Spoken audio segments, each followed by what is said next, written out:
her story is just such an incredible, beautiful story, and I think it's very important to share it.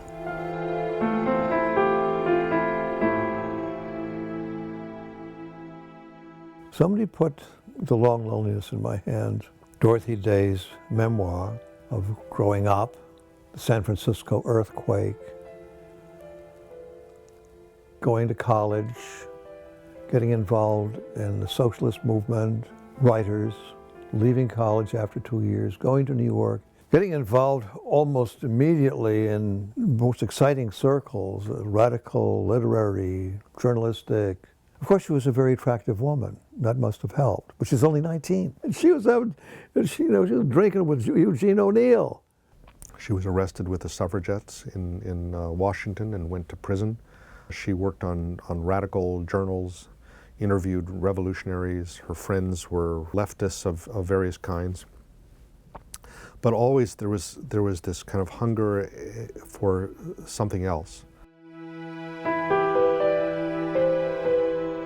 Of course, there are stories in the late teens where she would be sort of on the town. You know, she was saying she flung roses, you know, but she would find herself at times at St. Joseph's Church in the West Village praying. You know, and part of what really attracted her was the sacramentality of things, the sacramentals like light, water, incense, oil, texture, bread, wine, those things, but also a sense that this was the church of the working poor. There were also a lot of really painful, sorrowful times in her life. One that she never wrote about, but that was certainly very important, was an unhappy love affair that she had that resulted in her pregnancy and resulted in her having an abortion. This man she loved said he would leave her if she didn't have an abortion. She had the abortion, he left her anyway, and it was a terrible experience. Years later, she's living on Staten Island with a man she really loves. She has this overwhelming sense of happiness and kind of domesticity after all the strife and turmoil of her earlier life. She finds that she's pregnant, and she experiences this as an extraordinary feeling of grace, forgiveness, joy. And in her joy, her heart turns to God, and she decides, I want my daughter to be baptized, and that means I should be baptized as well. The man she was living with, whom she called her common-law husband, was a rational kind of guy, an agnostic, an anarchist. He wouldn't have anything to do with marriage or with the church. And so it meant separation from him and the love of her life.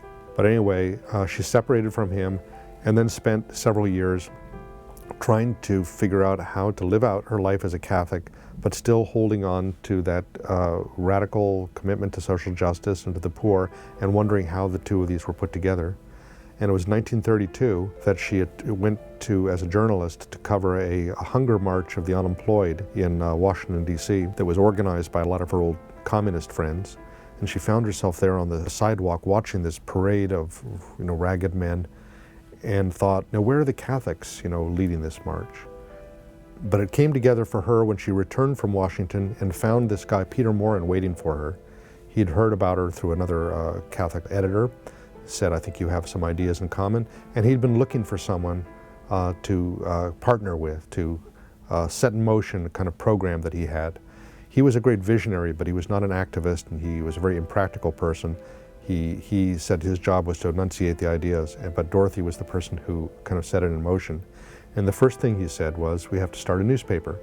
Well, that appealed to her because she came from a newspaper background. This paper would promote the social teachings of the church. Secondly, there should be houses of hospitality that would provide, for the immediate needs of people, not through the impersonal agency of the state, but through personal commitment of Christians one for another. And then third, he wanted to start farming communes that would represent some kind of alternative to the industrial urban civilization.